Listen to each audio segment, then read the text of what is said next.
So this is why dreamers like Kai Cenat will always be realists. And let's break it down for a second. Dreamers are people that do things that haven't been done before. In fact, they believe they can and actually execute on that dream that quite literally has not existed in terms of conception until they did it. Realists, on the other hand, they see something that's been done, then they measure themselves in comparison and say, okay, I can probably reach that. And 9 times out of 10, they do. Congratulations, right? Well, let's start with Kai Cenat and all of this. Kai. The 5'6" Bronx native, previous EBT using Kai Cenat. Let's really talk about it. Coming up from skits, and I mean skits, man, like skits on Facebook. Y'all don't know about that. Y'all really don't know about that. But let me put you on. Let me put you on real quick before we can even really get into this video. Kai is a very clear example of humble beginnings. And I'm not gonna go too deep and cliche with it, because when you really do break it down, this isn't a 1 in a million story. A lot of people have come from very humble beginnings, right? It just means more to me because I'm from New York. So I'm gonna break it down just a little bit. But he grew up in the Bronx, very developed, underdeveloped area in the Bronx. And life definitely wasn't easy. If you look past all the glimmer and the smiles that he had in all his skits, especially in the very early days, he was sharing a room with his brother at one point, which is okay, cool. A lot of us did that. He had rats in the room. Although this is a joking, funny thing, he likely had rats. If you've been in the Bronx, you know he had rats in his room for real. Like, that's a real mousetraps. You walk in the crib and you see a mousetrap, there's rats, there's mice, there's something. Okay, cool. And on a more serious note, he was really struggling financially. Like, EBT was definitely in the regular cycle of wake up, I need food, EBT, whatever. He needed to do that. He, at some points, even that was enough. He did, if you look back, he did have to take food. He did have to do what he had to do in order to survive on a day-to-day basis. And you truly can't knock that, right? But the thing that really sticks out with Kai Cenat is that throughout all of this, he persists. And that's what's so cool about the dreamer. And this isn't just about Kai Cenat. This is about the concept of dreamers and realists, and also about you. You see, dreamers are so much better than realists, even if the dreamer loses. And let me break this down. Kai Cenat could have continued streaming for his entire life. I forgot exactly what age he started at. He was hella young, and he's about like 20 something, right? He could have stopped anytime because things just weren't going right. And he could have never even gained the success that he gained and continued to stream. I feel like that's his personality. And he's even said in some videos that if he didn't meet A and P, he probably would have never got into where he got to, at least as fast as he did. But he would have still got there eventually, right? It would have just taken him a lot of time. And that's what's real about, bro. And that's what's real about dreamers. Dreamers, quite literally, they don't care. All they care about is the dream. Realists, on the other hand, are people that had a dream, but they just gave up, like, plain and simple. Realists are your average 9-to-5 workers. I don't care who you are. I don't care what company you work at. I don't care how cool your corporation is, how they have the top employee satisfaction rates, how you get unlimited PO. You hate your life to some degree. And I'm gonna keep it a buck.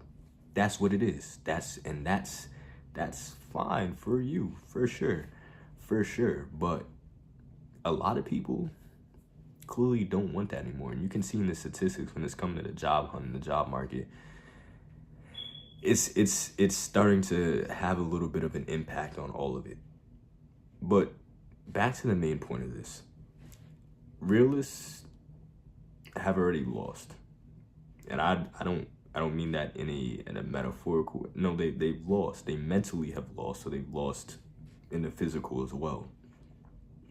There's nothing that they think they can do that hasn't already been done. They had dream. Everybody comes out the womb with dreams. Everybody. Every homeless person you see on the corner, they had a dream. They did. Now, how they got there and their background in terms of that's completely different. Circumstances, life does happen for sure.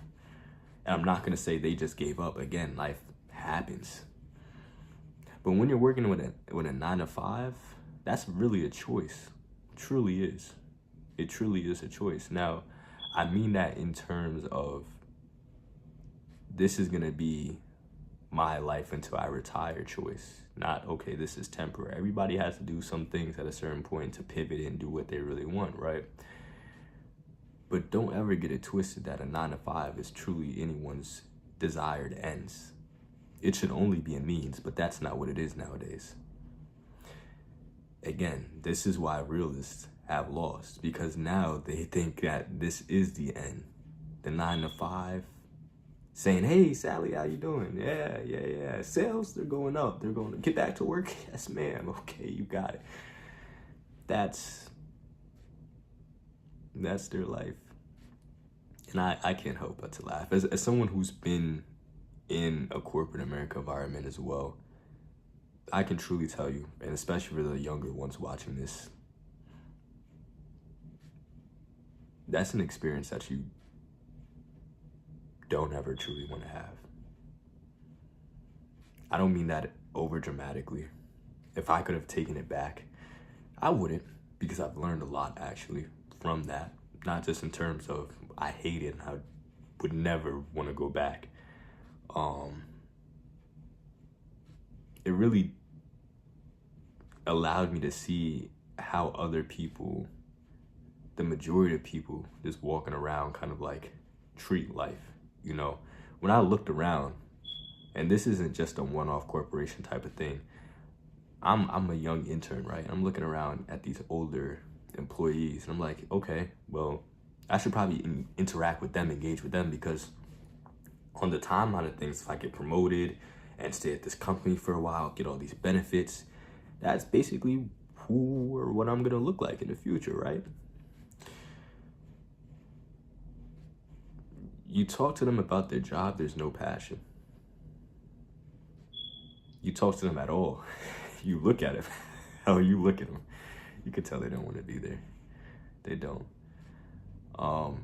That's really sad. Like, it's like they're dead for 6-7 hours of the day, and then they magically turn alive like right after. That's not how life works. I want you to know that. Like, people that say, okay, you just have to shut it off when you're at your desk and, you know, doing your work, and then when you take your tie off, everything changes. No, it's all one.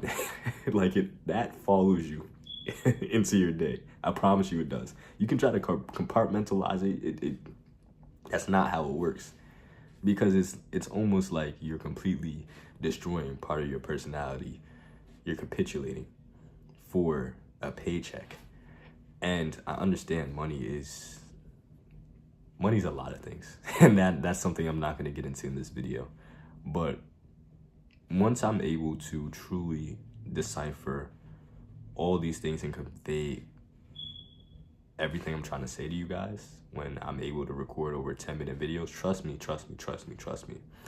These conversations will be a lot deeper, a lot more in depth, because I can only throw buzzwords at you right now.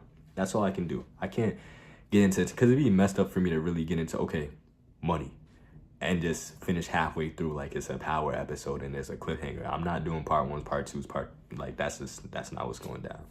I just want to get the moral of the story to you. And since we're nearing that 10-minute mark, this is the moral of the story.